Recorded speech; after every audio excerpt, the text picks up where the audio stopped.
جنہوں نے اصغر کو قتل کر دیا انہوں نے سجاد کو قتل کیوں نہیں کیا؟ کیا وہ اہمیت سجاد سے واقف نہیں تھے؟ کیا انہیں خبر نہیں تھی کہ یہ اگلا امام ہے؟ کیا انہیں یہ خبر نہیں تھی یہ حکومت کے لیے سب سے زیادہ مشکل یہ پیدا کرے گا؟ دو امامتیں خیمے میں تھی، ایک سجاد ایک باقر، دونوں تک 9 لاکھ ہاتھ کیوں نہیں پہنچے؟ جواب لے کے آئیے گا، جواب ضرور سوچئے گا تاکہ آپ کو علی کی بیٹی کی طاقت کا اندازہ۔ اور وہ دونوں امام لڑ بھی نہیں رہے۔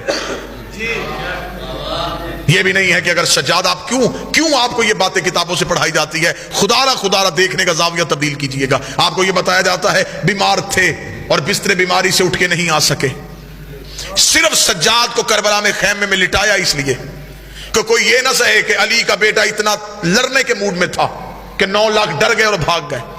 سجاد تو خاموش لیٹے ہوئے تھے، تلوار بھی ہاتھ میں نہیں اٹھائی۔ جس کے ہاتھ میں تلوار بھی نہیں اس سے قتل کیوں نہیں کیا گیا؟ اب میں جواب شروع کرنے لگا ہوں اور آپ کی سماعتوں کو ہدیہ کرنے لگا ہوں۔ وہ قتل کرنا چاہتے تھے، کوئی قتل ہونے نہیں دے رہا تھا۔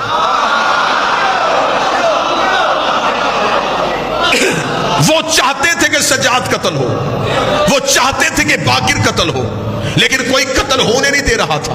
کیسے نہیں ہونے دے رہا تھا میں بھی بتاتا ہوں۔ یہ جو آپ کو ذاکر بتاتے کہ شام میں غریبہ خیموں میں حملہ ہوا، یہ کیوں حملہ ہوا تھا؟ یہ سجاد کو قتل کرنے کے لیے ہوا تھا۔ یہ سجاد کو خیمے میں جا کے قتل کرنا چاہتے تھے۔ علی کی بیٹی کی طاقت کیا تھی؟ اور یہاں میں ایک جملہ ضرور کہوں، کبھی بھی علی کی بیٹی کے لیے لفظ بہادر استعمال نہ کرنا کہ علی کی بہادر بیٹی، نہیں۔ علی فرماتے بہادری مردانگی کا زیور ہے، بہادری عورت کی خامی ہے، خوبی نہیں۔ بہادری مرد کا زیور ہے، عورت کا نہیں ہے۔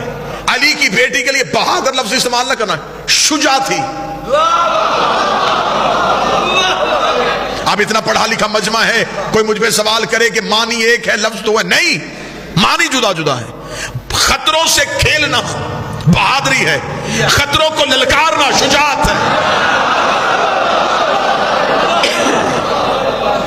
آئی ہوئی مصیبت سے لڑنا بہادری ہے، مصیبت کو بلا کے ختم کرنا اسے شجاعت کہتے ہیں۔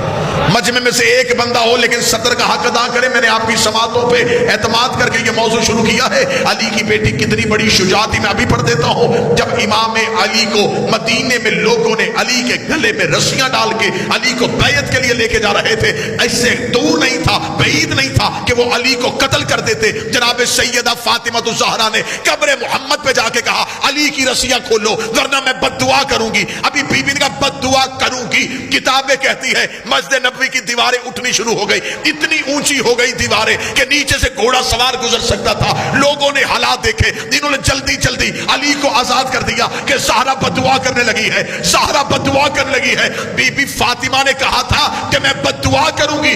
شام غریبہ علی کی بیٹی نے کہا اگر کسی نے بھی سجاد کی طرف ہاتھ بڑھایا میں قیامت برپا کر دوں گی۔